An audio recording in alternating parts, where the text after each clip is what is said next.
Whoa. The Sonic Fell up air out. not functioning, Oh. but Lemon's not safe on hit at that range. So full stock lead Let's just about. go, game 5. What I say, Sonic Man's learn. It's like this is. That's right.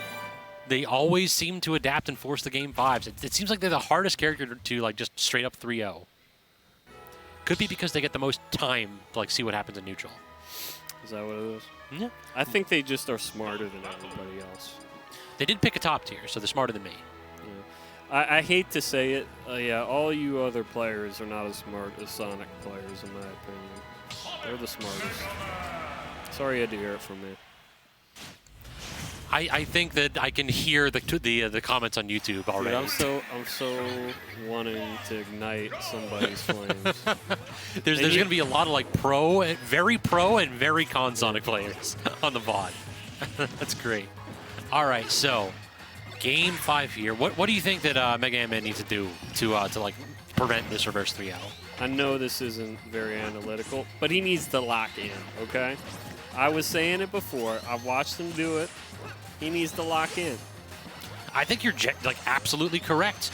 Like we've seen that Really? we've seen that MegaAntMan can not only win neutral but can dominate for stocks. It's true. But he hasn't locked in for the whole game yet. It's true. So I want him to play like he does for one stock for the whole game, and then he's going to walk away with this. He's got a lot of fans in the chat. I hate to bring it up, but they were here earlier, and they're coming out in big numbers now that he's performed quite well this week. Yeah, a lot of fans for sure, and cannot disappoint the people. I would hope not. Already fighting out of the corner with that forward air, but the back air doesn't connect. Frames away. Kimboiyachi just slides out of that pressure situation. That's one way to respond to spin. That just shoot it. Yeah. Just get it out of here. I'm not thinking of Don't you? You have a transcendent projectile too. So You true. can actually just do that. I told you, Mega Man players are the smartest. We're already doing the revisionist history. Yeah. I thought it was clear about this. Good confirm right there out of the spin dash, but not quite going to kill. And that's the problem, is like whenever we're not swinging with forward air or back air, it feels like Kimboiyachi is able to get some kind of a spin dash confirmed. Whenever we're not set up in the wall, that was a crazy roll. That was, yeah, very brave. Much closer game here in game 5. I think the wall is the lock-in my opinion. I don't think there's a double jump here, so this has to be an American air dodge. And yeah, Kimboiyachi didn't recognize that. He's been eating him up with those, what's that, down tilt? Yeah, down tilt from the edge for sure. Full read on that ledge drop. So He's this he's is, afraid to jump. if there's ever a moment for vibes, it's right here. Yeah. How do you actually catch this? This is going to be so frustrating. When you're in a deficit, it's tough. Up air? No, actually just 4 minutes just 30 on the clock. Keep an eye on that. I don't know if it's going to go for a timeout, though. That would be a crazy way to end the set with a reverse 3-0, somebody getting timed out.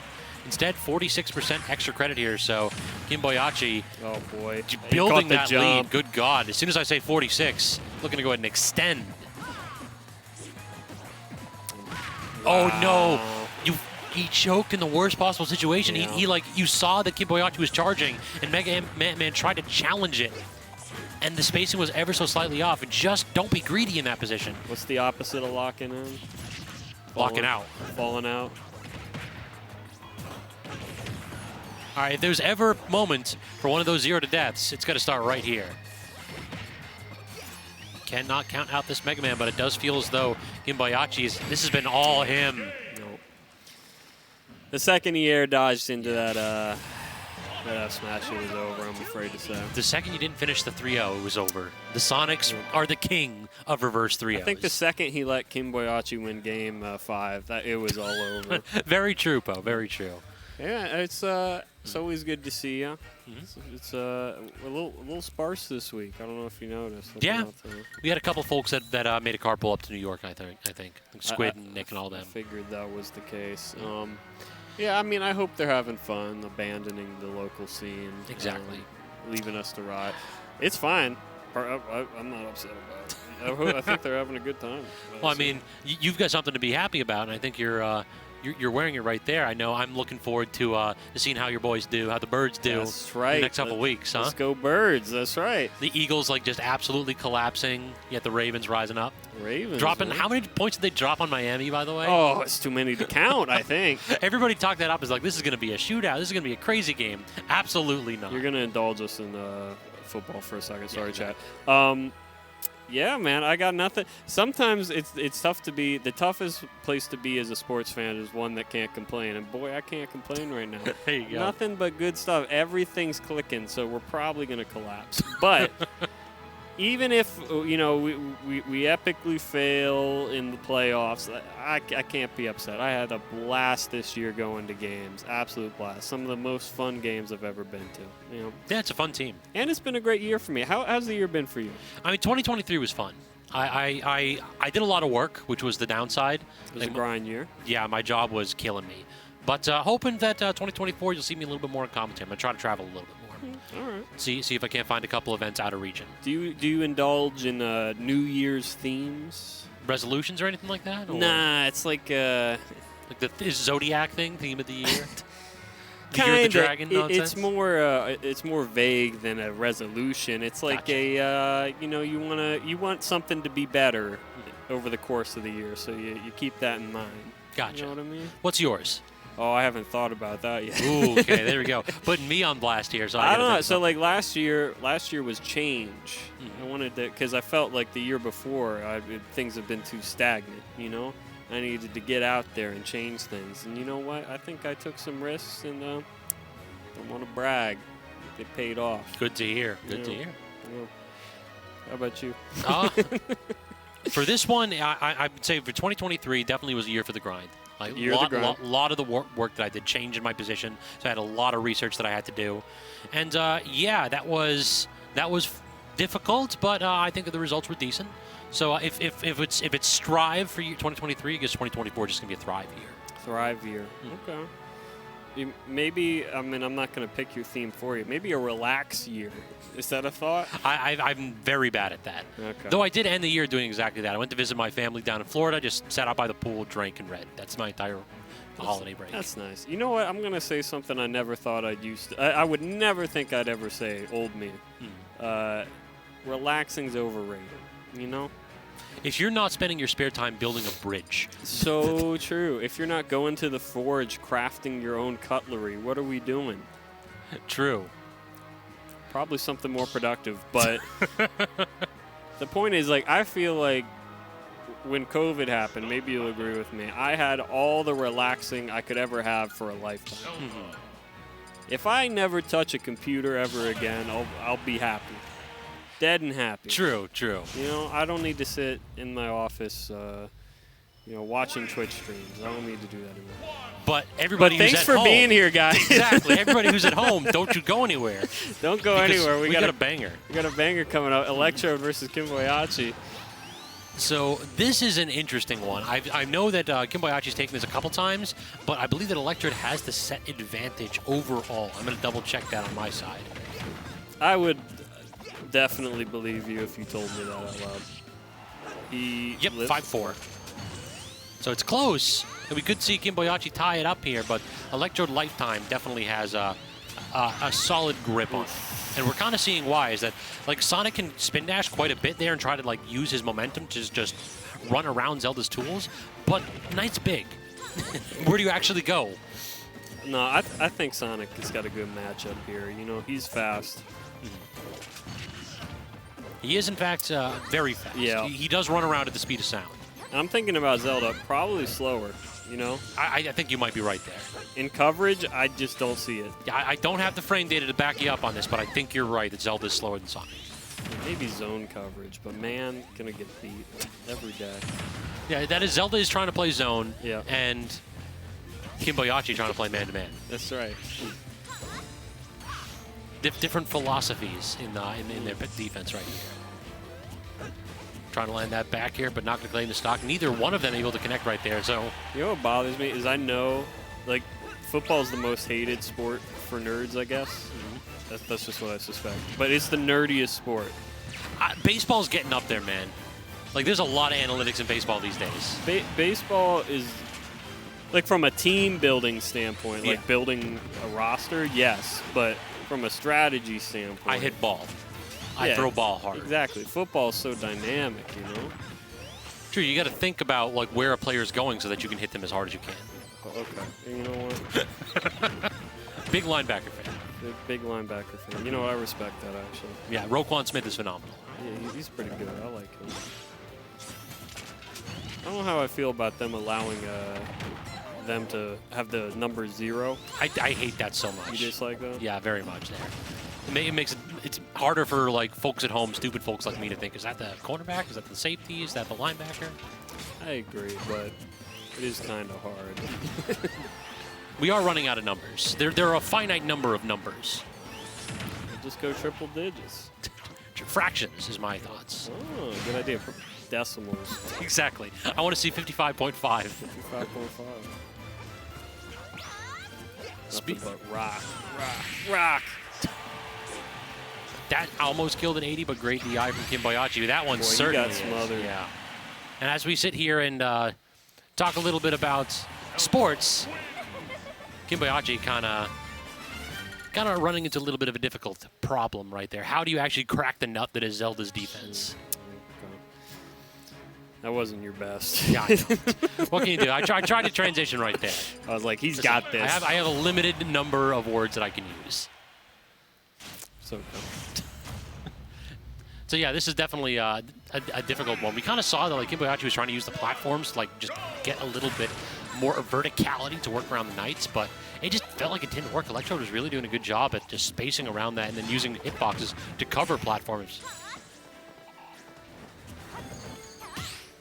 He switched to a different color So that's the solution? I guess. Yeah, I recognize it now. So it feels like we always switch between the dark Sonic and then the slightly lighter blue, like default Sonic. There you go. And then you figure out which game you win on, and then you stick with that skin. That's just how it works, the color counter pick. And none of your co-commentators give you this info, I tell you. Yeah, I would be lost without you, pal. 100%. There you go, and a big lead for Kimboiyachi. Not the greatest DI, but One of my favorite things Take about Electrode is people coming into the chat, because he's gotten so much better. He gets a lot of stream time now. Oh, tough.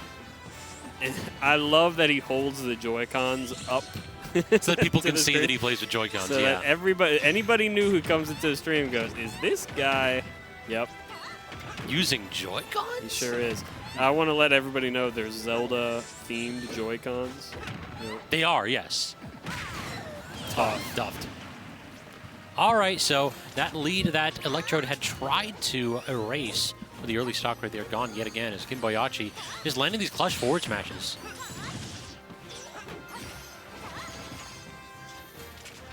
All right, edge trap situation, and yeah, that's always the difficult spot. You roll into there, and then if Electrode spaces correctly, you just get smacked with that forward smash.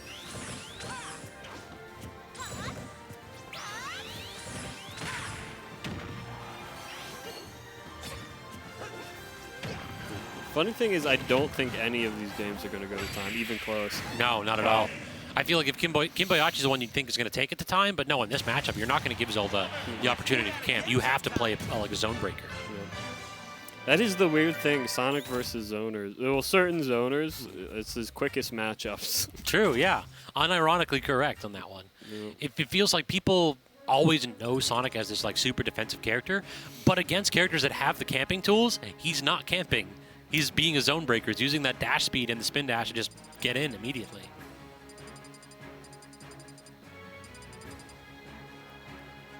All right, where are we going here? Looking at, we doing a hollow? Yep. So Electrode tends to like Hollow Bastion as well as Smashville. Smaller stage on Smashville is a little bit better for him, but Why the smaller stage? because one neutral interaction equals edge trap. Plus, like, you get all the benefits of that big platform so that Zelda can shark under and that the Knight covers the whole thing on. But also just, like, you back throw Sonic and now all of a sudden you've got a ledge trap situation. Like, Knight covers 2/3 of Smashville.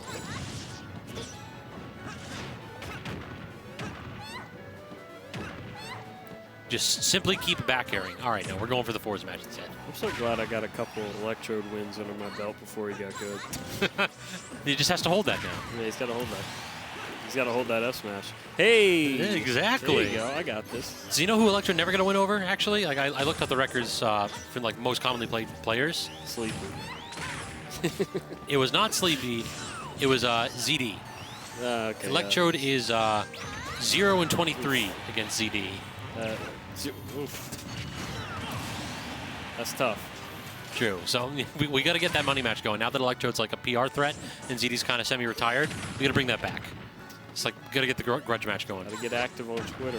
Grind 250. Make it happen. Oh my God, that was beautiful from Kimboiyachi, the extension off stage, waiting out those defensive options. When Electrode didn't air dodge, it's like, all right, I'll take the stock. I don't even know what happened there. That was like a deflected pass. Yeah, it was tipped, juggled, but he came up with a pick. Okay. Hand drills. All right, so now this is looking really rough all of a sudden. Even getting the tech roll and just trying to end it right there with a back air. Instead, forward smash coming out. Yeah, Kimboiyachi feeling himself right now. This body didn't get it.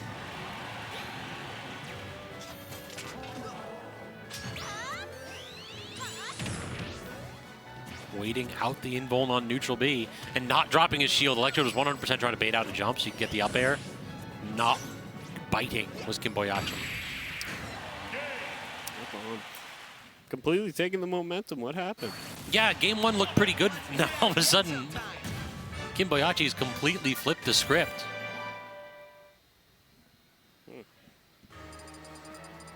So yeah, this is definitely an awkward position that Electrode finds himself at. Do you think he'd go back to that stage after that beaten? No, but just for spiritual reasons, I wouldn't.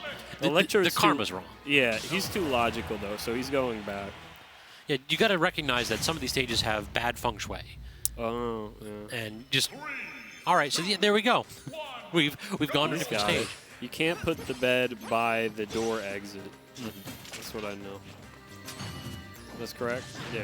I believe so. Or the demons will get it. You heard it from me. Yeah, exactly. Interior designer Poe. Yeah. All right, now we're using the neutral B off stage to try to dodge those back airs. That works, but like, here's the problem: how do you actually get back to stage? Apparently, that's why. Just wait for Kimboiyachi to overextend just a wee bit.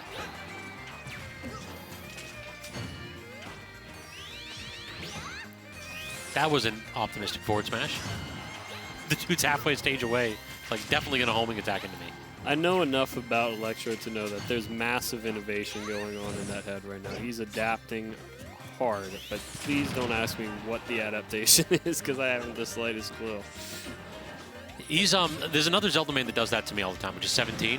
Because 17 always gets like up B reads and like crazy interactions, and I have no idea like what he saw in like the patterns of his opponent's like game plan. It just never makes any sense to me, but he always gets it. I played 17 once and he beat my ass. He's very good. And then he kind of like, I don't know, he hit something on me and then he looked at me.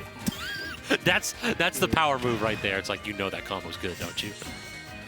We're going to talk about this after the game. I don't know if that's what it was. I didn't have much of an expression on my face, to tell you the truth. You ever play a kid in this game? Oh, nice photo. Yes, and I'll tell you the story after this one, because Okay. it's a good one. Kids, no matter what happens in the game, they always look at you. I don't know Yep. if it's like a YouTube reaction thing. That was always my suspicion.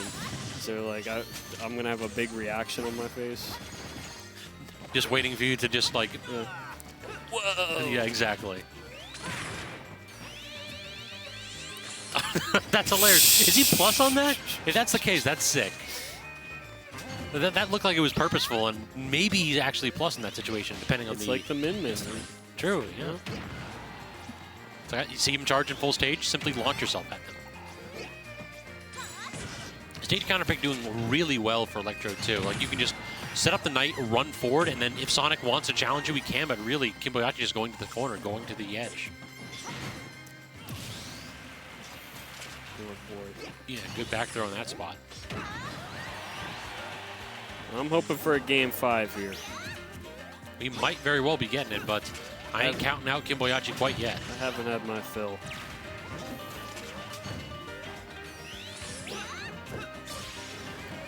back air out of shield. Great punish again. Electrode does get the forward smash, but actually slowed down by the Knight. It looked like that could have connected if it wasn't like it was elongated ever so slightly by the Knight instead of like connecting with Kimboiyachi quickly.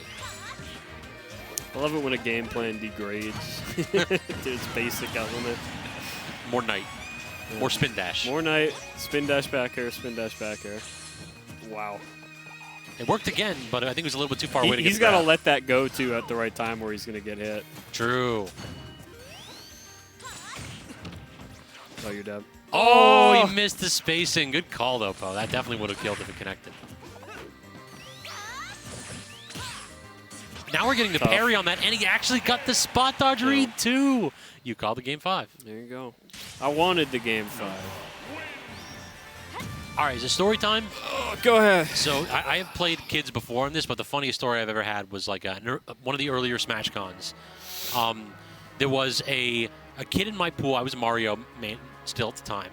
He was playing Pikachu, and he saw me playing Mario and like warming up. He said, "Oh, we got to do a money match because I have a Mario in my pool. If I beat one player, I get to play Dark Wizzy, and I need to be able to beat him." And the kid was like confident that he was going to be able to beat Dark Wizzy, so I'm just like, oh, this dude actually like wants to try. So I put down money and I played this like 14-year-old kid, and it was very bad. Like he was not, he was newer at the game very clearly, and I mistook his like youthful confidence for like well-placed confidence, and like game 1 was very rough for him. Young kids have my favorite Smash mentality ever. It's so unique the way they view the game. You know, when I come in here, I'll often play a couple friendlies, and I always eye the people sitting in the back corner who came here by themselves because I want to give them friendlies. This kid, let me tell you, he's playing a CPU, so I go over and I say, hey, you want to play? And he goes, yeah. Looks you up and down. He's like, He goes, yeah. Just let me finish this match. I've seen that happen a couple times. You got to finish like 3 stock in the CPU before we actually played against people. No, it was close. It's a close match for the CPU. It's like, I gotta finish this. Just give me a second. Stand there. Just look at me awkwardly. It's hilarious. But yeah, just like that confidence. Ups B not going to kill off the top. Good DI on Kimboiyachi's end. Did you take his money, by the way? I did take his money.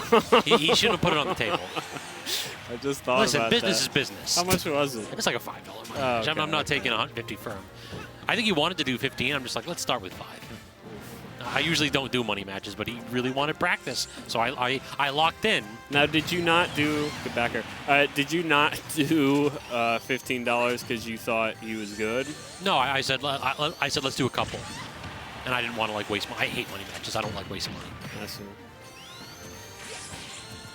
All right, so good spacing that time. You called that out. Actually, like Kimboiyachi that time canceled the spin dash with the down air and was able to get the punish on the up B attempt from Electro. Who's got the mental toughness? The fortitude. Yeah, who's got it? At this point, like, you talk about how Kimboiyachi can get a little bit hot under the collar, so... No, I've seen him. He's far more restrained today. He's had a couple negative head shakes, but he's immediately locked back in. I can't say anything negative. Some people have a very different mentality. Me, the second I do a negative head shake, it's so over. But I know a lot of people, they can get it out a lot quicker, you know? Great disadvantage, but swinging a little bit aggressively with that neutral B at the end of it. This is a good punish, though. That'd be huge. Yeah, it gets the forward air, too, out of that. So that's, I don't know if that was a DI mix-up or Electrode was holding in. I know that's true at some percents. It didn't look true there, but I might be off. Big momentum here. Can't get the back air. Oh, boy. This is not looking good all of a sudden. Wow. Called it out again. That's the second time in a row now where we've seen that situation pop up. Electrode's not locked in. Oh! That's a little bit more disjointed than I thought it was. I thought Kimboiyachi had the match.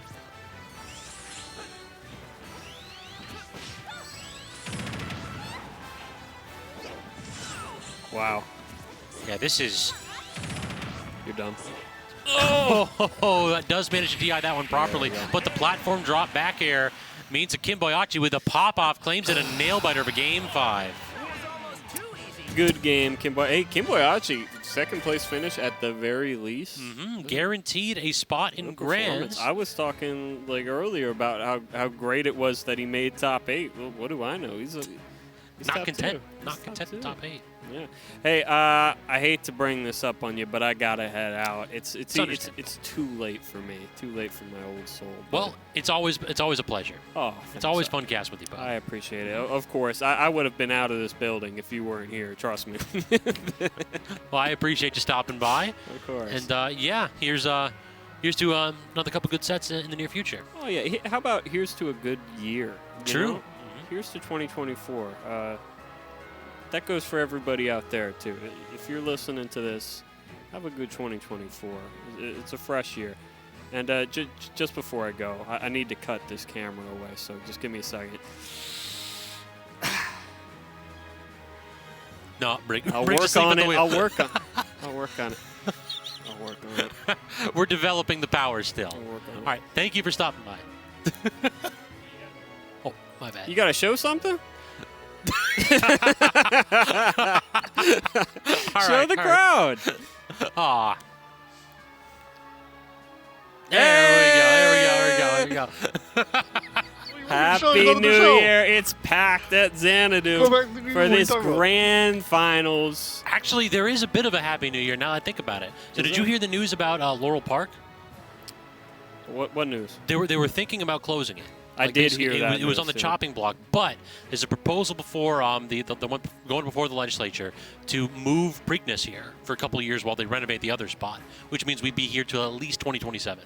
Man, So good way to start the new year. I really hope that this passes. It would absolutely break my heart to see this building shut down. Definitely.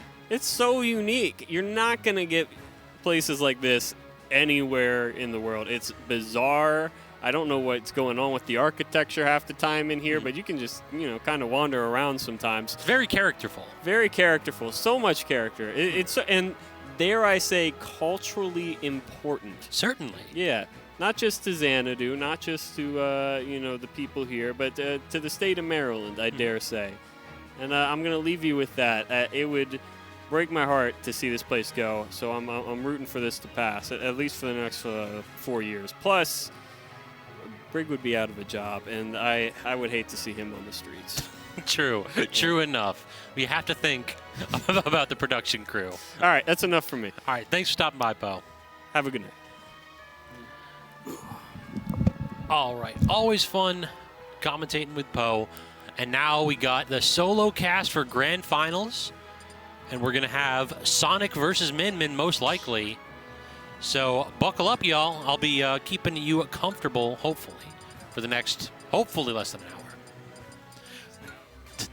We've done some marathon Grand Finals here, though, at Xanadu. The worst one that I've ever had to do, I did it 2 weeks in a row when we switched to online during the lockdown.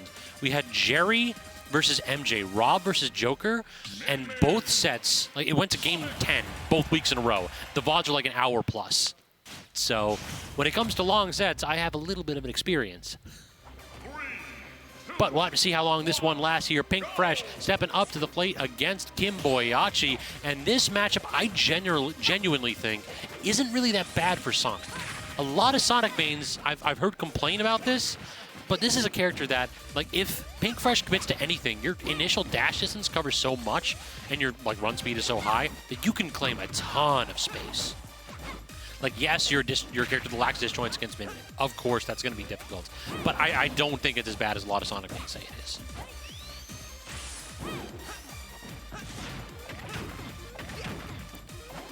Now, Min in that awkward spot of how the heck do you actually get down?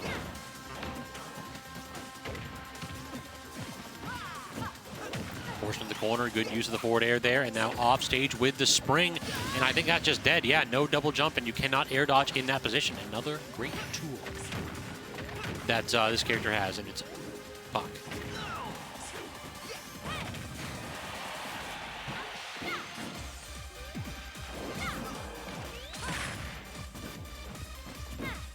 Now we just have to get close enough to get that killing blow. Homing attack forces Pink to the corner yet again.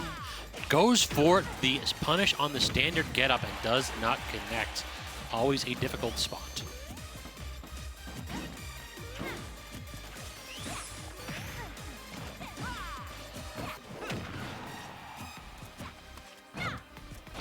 good aggressive option right there from Pink. So using the up air, platform drop up air, that is an interesting one.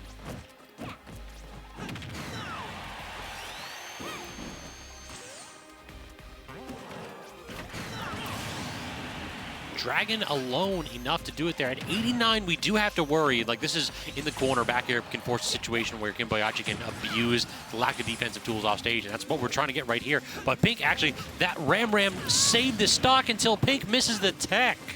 Oh, that is so brutal. One of those where you did everything correct except for that last final tiny hit that you needed to tech.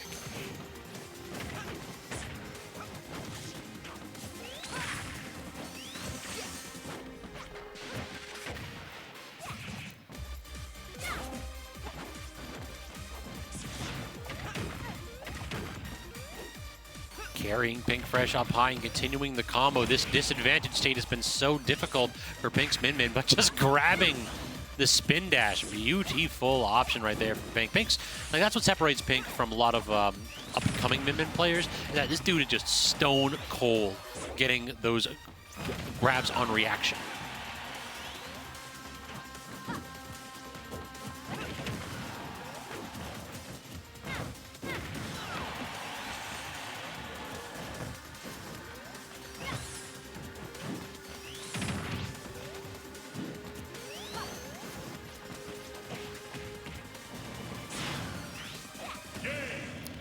What?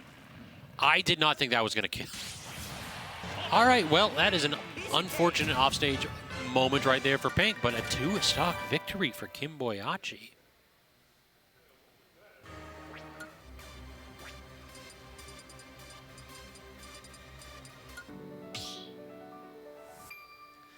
Looks like we're getting a music counter pick there. Did not see the stage, though, so yeah, this is kind of an interesting situation here. Typically, Pink Fresh, one of those folks that's challenging ZD for the throne of most Xanadu victories. So, Pink, the heavy favorite, on the back foot in a situation that he's very unfamiliar with. All Kimboiyachi needs to do is bring it on home.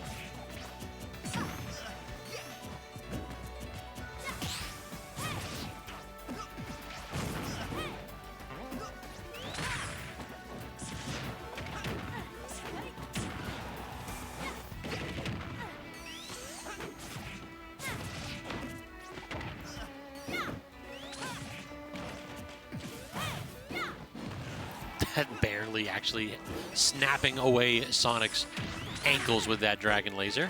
But look at that, Pink even DI's down in a lot of those situations so that he doesn't have to air dodge or burn an air dodge to get away from the back air in those spots. Like, it's just little things like that in this matchup can be so crucial.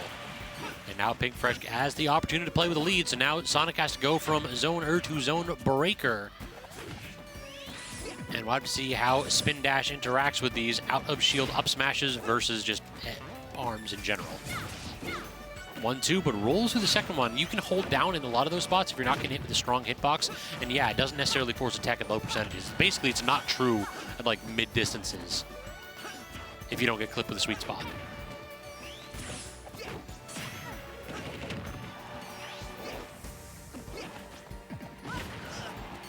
Was that a...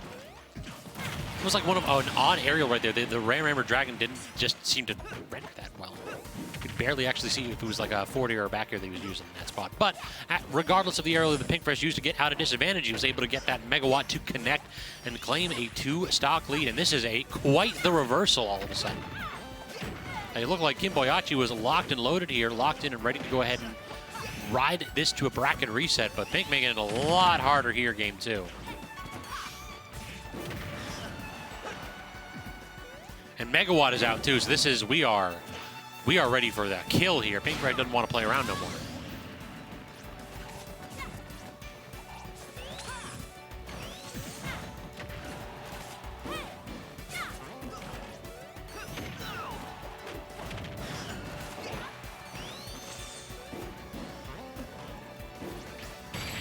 And the roll on, you roll through one arm just for the second one to connect, and Pink Fresh very nearly ended game 2 with the JV3, only about 6% on his Min, as that was quite a reversal of fortune for Kimboiyachi. I really thought we were going to see one hell of a set in game one, and it just felt like Kimboiyachi was playing on absolute fire. But that's really the problem when you're facing somebody like Pink Fresh, is that you could be playing the best Smash of your life. You need to stay hot. The second that the tempo changes, the second that Pink gets his feet set and starts to play with a lead, when he starts dictating the pace of the set, you need to be able to respond. So this is the pivotal game, I think, in this set here. Kimboiyachi needs to go ahead and show that he's not only competitive, but that he can go ahead and force Pink to a live or die spot here.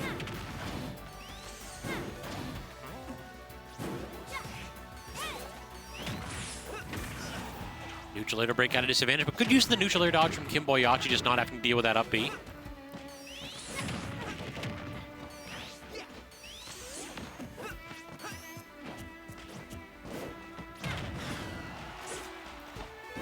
I always feel like in these matchups where like both characters have a little bit of a zoning camping game, the first stock can be so pivotal. And right there, that like almost lazy kill from Pink Fresh, that feels like that could be the tone setter here. Is Kimboiyachi going to be able to respond? Pink still hasn't used the double jump. There it is, aggressively with a Megawatt, catching Kimboiyachi extending off stage.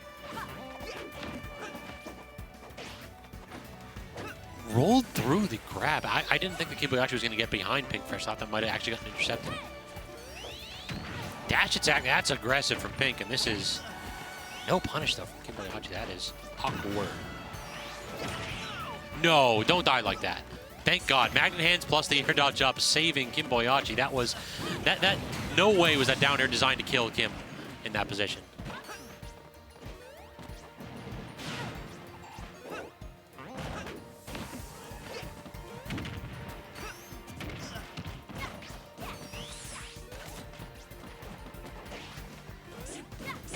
But again, with a 2-stock lead here for Pink Fresh, it is entirely on Kimboiyachi to go ahead and make something happen right here. Pink Fresh is just playing bread and butter min-min, keeping this Sonic at arm's length, and the aggressive approach options just have not been really working out. Pink Fresh is like, he just decides when the interactions happen. He's the one dictating the pace despite having this lead.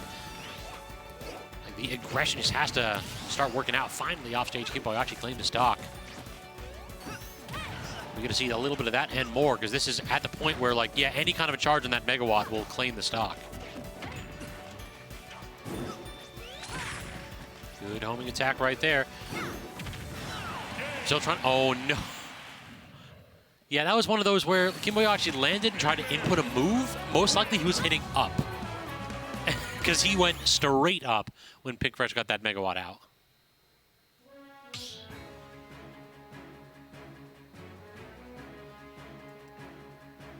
So Pink Fresh on the precipice of another grind victory. Kimboiyachi, after a really hot game one, starting to cool down a little bit. Got to go ahead and find that inner fire that has landed Kimboiyachi in this spot with the opportunity to be basically the victor of the grind for the first time. I don't believe that Kim has won one yet. Certainly not in Ultimate.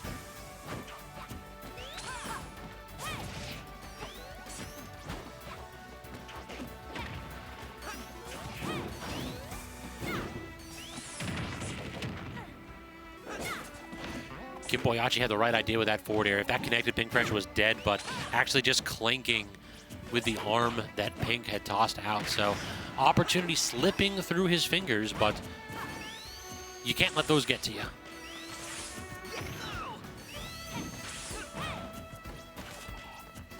Ram is out, covering the angles on those platforms. Then just the immediate swap to that Megawatt in the perfect position, recognizing that Kimboiyachi probably going to land on that platform, probably going to give you an opportunity to claim the stock.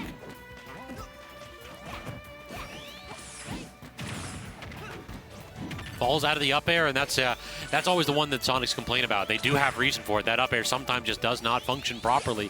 Feels like if you don't have the fastball going in those spots, you're not going to hit with 2 hits.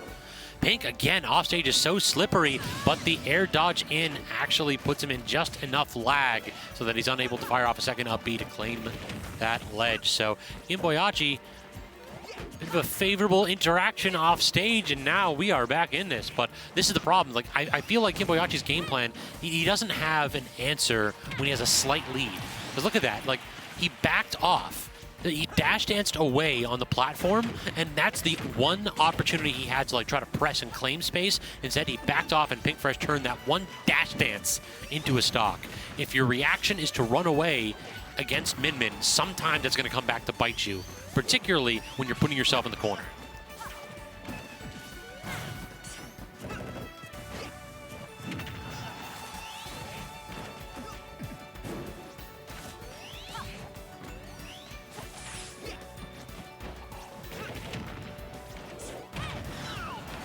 Megawatt Hammer yet again relieving Kimboiyachi's edge pressure on Pinkfresh. And Pink's got it out again. Like this is we are aiming for a kill here. We're not trying to play neutral and get him off of me with Ram. Instead, this is I want the stock and I want it now. Neutral air not nearly going to do it here, but yeah, getting the spot dodge at full distance. Kimboiyachi tried to pull out a defensive option. Pinkfresh locked and loaded. So 3-1 Pinkfresh after solid game one. Pinkfresh had a couple adaptations, or perhaps it just took him a little bit of time to get warm, as both players taking a moment to chat with each other. And that's always the benefit of these like smaller bracket runs. Pink always takes the time to basically give you a breakdown of what happened and why, or like if there's something you could be doing better or something like that. These smaller grinds, typically we don't, like when there's a big event going, you'll often see the viewership as well as the attendees drop down a little bit. And all that means is that you get more time to get friendlies in with the homies, more time to go ahead and grind. And that is why we are all here at The Grind on Fridays, trying to improve, to get better, and to take down those old hats like Pinkfresh. But y'all, that's going to be it from us. We're going to be back on Sunday with extra credit. In addition, on Tuesday next week is when we'll have Smash at Xanadu. Wednesdays are Melee. Thursdays, B&B with the FGC. And then Fridays, we'll be back for the grind. I think we announced our monthlies for the week yet, or monthly yet, Brig? I think we were talking about... Gotcha. So we do have a homecoming, Xanadu homecoming, and monthly coming up on January 27th. So keep an eye out for that one. But until then, y'all, it has been a blast. Hope you have enjoyed the commentary, and we'll catch you all next week. Take care, y'all.